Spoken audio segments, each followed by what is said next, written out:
Seeing those students for the first time walk in the doors, they really have no idea what they're getting into. And by the end of the 2-day experience that we've had with them, they have questions, really raw questions, that you can tell that they're really thinking deeply about the work and the potential of the work.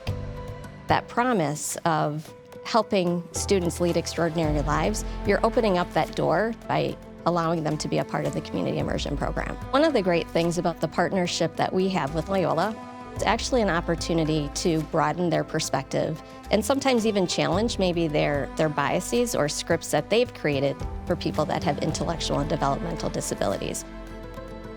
When I look at the internship program, the requirements start with compassion, really having the ability to have empathy and to put yourself in someone else's shoes. Above and beyond that, I think what makes us a unique partner with Loyola is that we have that foundation of Catholic identity. By the end, you could see that they were thinking differently.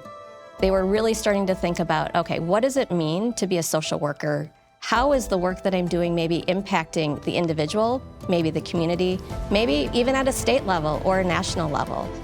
It's really exciting when the light bulb goes on for them, that they recognize that this is a field that they want to be a part of.